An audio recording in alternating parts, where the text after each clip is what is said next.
wanted to talk a little bit about mental health and how vital it is to be aware of how you are in your mind, your body, and your spirit, but especially in your mind. Mental health is something that is very overlooked by society, looked down upon by a lot of people, depending on what kind of things you have that are going on in your brain. Depression is just incredibly debilitating.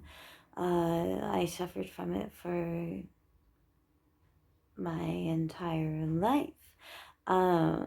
It's very, as I said, debilitating. You have a deep, dark hole that's within you that you cannot escape out of. You have these clutches, they're pulling you down.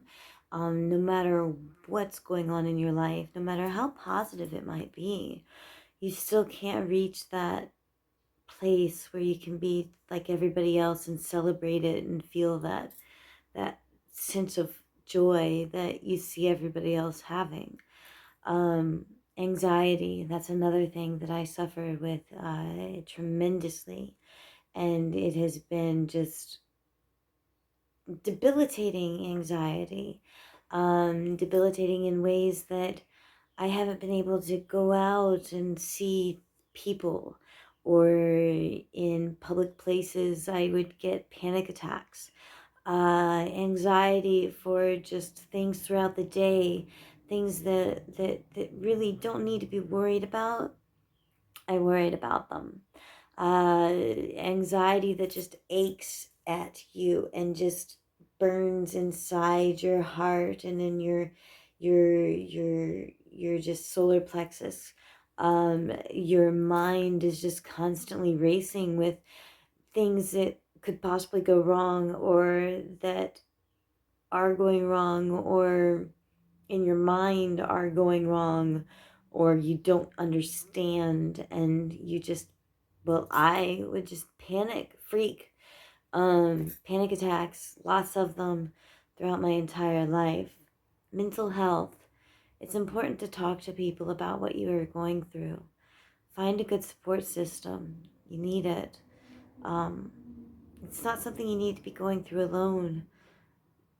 There are people that love you and care for you, and there's support groups out there. I would hear screaming voices. I would see visual apparitions. I was paranoid of everybody, everything. Again, it was very difficult to leave the house. Uh, just too much was bombarding me and coming at me, and internally and externally. I didn't have any way of discerning reality very well. I lived in a very squirrely state of mind and being. I made a lot of bad decisions because of that. I had to live with a lot of the repercussions, still am. And, it just isn't easy when you have any kind of mental illness, whether it be depression, whether it be bipolar depression, whether it be anxiety, whether it be ADHD or OCD. These are things that you can all find support for. A great support system that I have found is Reddit, Reddit. It's on the phone, and it has different categories for subthreads, subreddits, based on depression, mental well-being, based on various ways to treat it, various ways to go through it. You can read and communicate with other people that are going through the same thing you are. I found that with the same thing that I'm going through and that I have gone through. I went through a treatment through desperation called Spravato, and what that is esketamine therapy. And what that did was it just totally rewired the synapses through my brain. It increased the plasticity, and it actually healed aspects of my brain that had never been healed before. Since that therapy, I don't have depression. I don't have the anxiety. I don't have the voices or the visual apparitions or the paranoia. I can actually go out of the house. I can talk to people. I care about what I look like at times. It's little different things, little things that are big. And I wrote a book called Picking Up the Breadcrumbs, and that's based on several aspects of the therapy, of the mental illnesses that I have gone through, and the stereotypes that come with it. Very important. There are a few things that I cover. One of it is just what I went through, her story, about my depression, about my anxiety, and how I dealt with it, and how other people dealt with me. Um, and then I go into the therapy that I went through, esketamine therapy, the treatments, the sessions, how they made me feel before, after, and during. The hell I went through with my mind being bombarded with intense energetic vibrations and memories that were long forgotten and tucked away to where I didn't even have any idea that I had them in my life.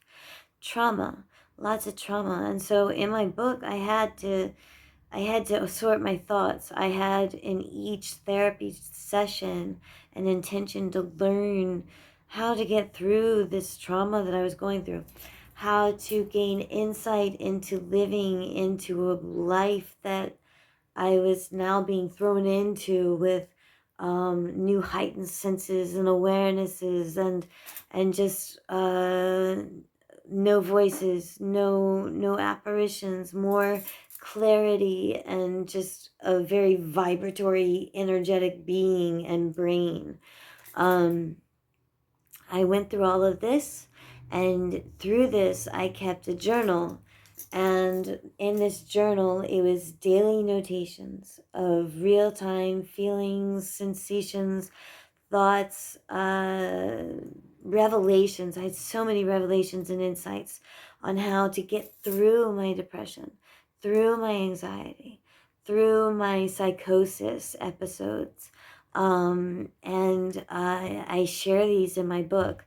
In my book, I wrote it as a map for me, as a way for me to continue to live in a world that's new to me now.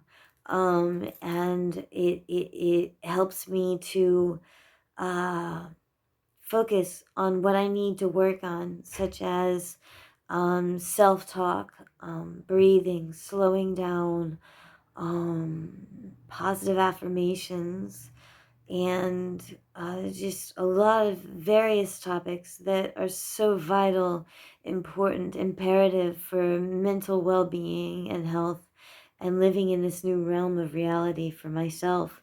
I offer it to you for two reasons. One, if you decide to go through the therapy, it goes through how to get through it, how I got through it anyway. Everybody's different. Everybody's going to have different results. It may not get rid of your voices. It may not get rid of your apparitions. It may not get rid of your depression. It may not get rid of your anxiety, but it might. So that's why I did it out of desperation, is because of that might. Um, Again, I went through hell going through it. So I have in my book ways that I was able to cope and how I got through it in various stages. So again, if you're going through it, I recommend that you read the book first. The other aspect of the book, of why I'm writing it and sharing it with you, is so you don't have to go through the therapy necessarily. Maybe some of the insights and revelations and connections that I came to know, that I can share with you, will help you on your own journey through this life, through this human experience that's just amazing and can be incredible, and lived in a state of bliss and peace and joy. and tranquility. I've been there. I know it's possible. I work on it daily, and I will for the rest of my life, ever evolving. But my book, Picking Up the Breadcrumbs, is my map to this. So, again, friends, mental health, very important. Support system, incredibly vital. Um, yeah, take care of yourself. It's very important.